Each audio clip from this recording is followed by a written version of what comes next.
प्रिय विद्यार्थियों नमस्कार। अर्धवार्षिक परीक्षाएं आपकी अक्टूबर माह की बराबर चल रही हैं और इस बीच हमारे पास तमाम बच्चे अपने अपने मॉडल पेपर्स यानी जो हुए वाले पेपर्स हैं वो भेज रहे हैं।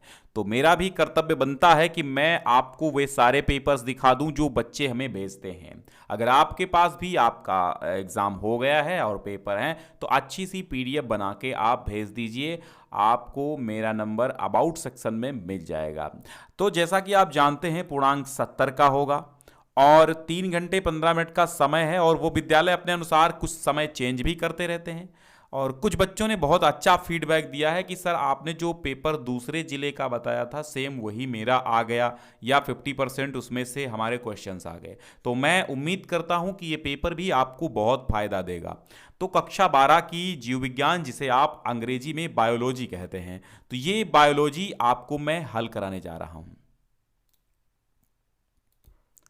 तो जो ऑब्जेक्टिव हमें आते हैं मैं वो करा दूंगा। बाकी आप जानते हैं कि हम जो हैं अन्य विषय के अध्यापक हैं, यानी कि हिंदी और संस्कृत के अध्यापक हैं।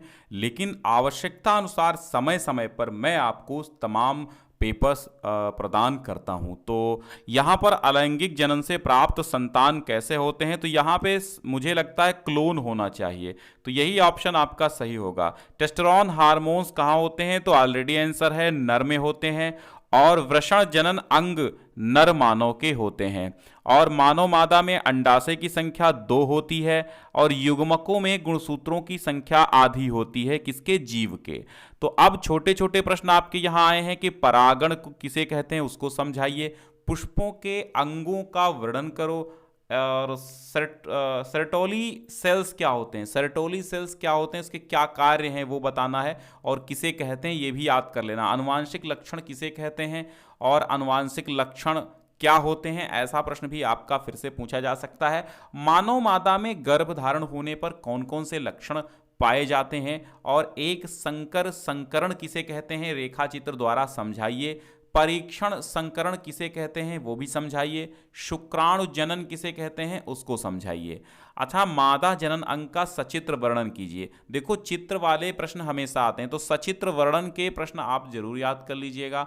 और एक चीज और ध्यान दे दो, अर्धवार्षिक परीक्षा के नंबर 9 से 12 सभी के अपलोड होंगे यूपी बोर्ड की वेबसाइट पे। मादा स्तन ग्रंथि का उपयोगिता एवं दुग्ध का संगठन भी बताइए। द्विसंकर संकरण किसे कहते हैं, रेखा चित्र द्वारा समझाइए। मानव नर जनन अंग का वर्णन कीजिए। अच्छा, पुष्पी पौधों में निषेचन समझाइए और अलैंगिक तथा लैंगिक जनन में अंतर बताना है। अब आता है आपका खंड खा। इसमें कहते हैं पारिस्थितिकी तंत्र से संबंधित भारतीय वैज्ञानिक कौन से हैं। ठीक, तो ये ऑब्जेक्टिव क्वेश्चन, यानी लगभग आपके 10 ऑब्जेक्टिव क्वेश्चन आएंगे। बीरबल साहनी, प्रोफेसर आर मेहता, राम उदार और केसी मेहता, ये पारिस्थितिकी तंत्र से संबंधित भारतीय वैज्ञानिकों को बताना है आपको। और निम्न में से कौन वायु प्रदूषक है और अम्लीय वर्षा बनाता है, ऑक्सीजन, सल्फर डाइऑक्साइड और नाइट्रोजन या कोई नहीं। गेहूं के 100 दाने बनाने के लिए कितने अर्धसूत्री विभाजन की आवश्यकता होती है, 50, 125, 25 या फिर 75। डीएनए के 2 खंडों को जोड़ने वाला एंजाइम क्या है, पॉलीमेरेज, लाइगेज, सिंथेटेज और हेलिकेज क्या है। डीएनए में क्या पाया जाता है, यूरेलिल, थायमिन, प्यूरिन, पिरिमिडिन। तो इस प्रकार आप ये जिस हिसाब से क्वेश्चन आ रहे हैं उस हिसाब से आपको तैयार करने हैं। अब देख लेते हैं खंड खा में, भारत में हरित क्रांति का जनक एमएस स्वामीनाथन को मुझे लगता कहा जाता है। जैव प्रौद्योगिकी की परिभाषा क्या है, आणविक कैंची किसे कहते हैं, भ्रूण कोश और भ्रूण पोष में अंतर आपको बताना है, जीनोटाइप फिनोटाइप में अंतर बताना है, एक्सो न्यूक्लियज और एंडो न्यूक्लियज में अंतर बताना है, अभ्यारण्य क्या होते हैं और भारत में कितने प्रकार के अभ्यारण्य पाए जाते हैं, प्लाज्मिड क्या होते हैं और कहाँ पाए जाते हैं, इनका उपयोग भी लिखिएगा। अच्छा, फिर आता है कि डीएनए फिंगरप्रिंटिंग को रेखा चित्र के द्वारा आपको स्पष्ट करना है।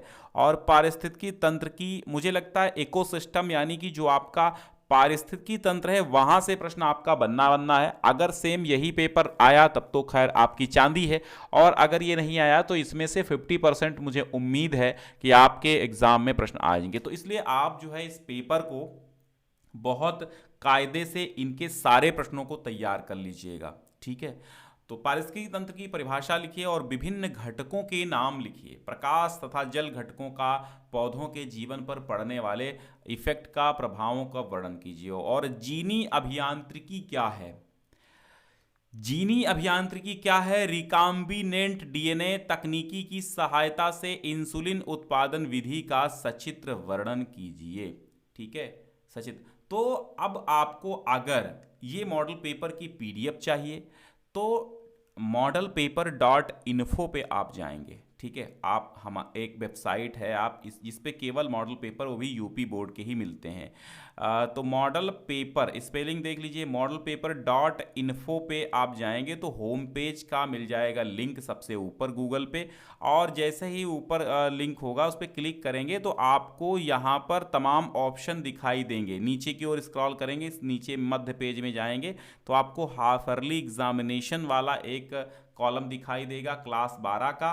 तो क्लास 12 पे आप जाकर के उसमें पेपर की लाइन बाय लाइन आपके हर विषय के लगे होंगे, तो वहाँ पर जाकर के आप पीडीएफ डाउनलोड कर सकते हैं, ठीक है, आप पीडीएफ डाउनलोड कर सकते हैं।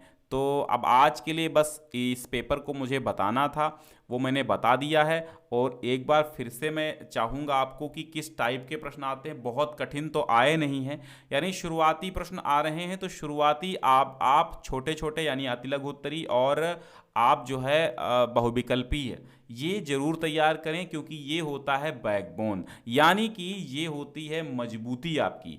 अगर आप शुरुआती सही कर लेते हैं तो कोई भी अध्यापक चेक करने वाला वो समझ जाता है। फिलहाल तो आपके सब्जेक्ट टीचर आपको अच्छी भांति से, भली भांति से समझ रहे होंगे कि आप कैसा लिखते हैं। तो मॉडल पेपर .info यहाँ पर भी देखिए वाटरमार्क लगा हुआ है। तो इस वेबसाइट पे जब जाएंगे तो ओनली मॉडल पेपर पे ही काम किया गया है यहाँ पे, ठीक है। तो आप इसे ज़रूर एक बार विज़िट करें, और विज़िट करने के बाद जो पेपर्स अच्छे लगते हैं आप उन्हें डाउनलोड कर लें। अगर डाउनलोडेबल नहीं है तो 3 डॉट पे जाएंगे क्रोम में, साइड में तो एक प्रिंट का ऑप्शन आता है, तो वहाँ से आप प्रिंट कर सकते हैं पीडीएफ फाइल में, ठीक है। आप अगर सोचेंगे तो 3 डॉट पे जाएंगे, जब 3 डॉट पे जाएंगे तो एक शेयर का बटन होता है, शेयर का बटन होता है, तो वहाँ पर आप देखेंगे तो शेयर पे एक प्रिंट का ऑप्शन आता है। जब प्रिंट करेंगे तो सेव एज पीडीएफ का ऑप्शन आ जाता है, हर एक मोबाइल में होता है, ठीक है। लेकिन फिलहाल जो आपको बायोलॉजी का तो आपको डाउनलोडेबल मिल जाएगा, कोई दिक्कत नहीं, ये डाउनलोड कर लीजिएगा। और यही नहीं, आपको जब आप मॉडल पेपर .info पे जाएंगे, डिस्क्रिप्शन में भी मैं लिंक दे दूंगा, जब यहाँ आप जाएंगे तो आपको हर विषय, जो विषय हम पढ़ा चुके हैं, बता चुके हैं, और जो भी आते रहते हैं हमारे पास, सब वहाँ पर अपडेट करता रहता हूँ। बहुत बहुत शुक्रिया।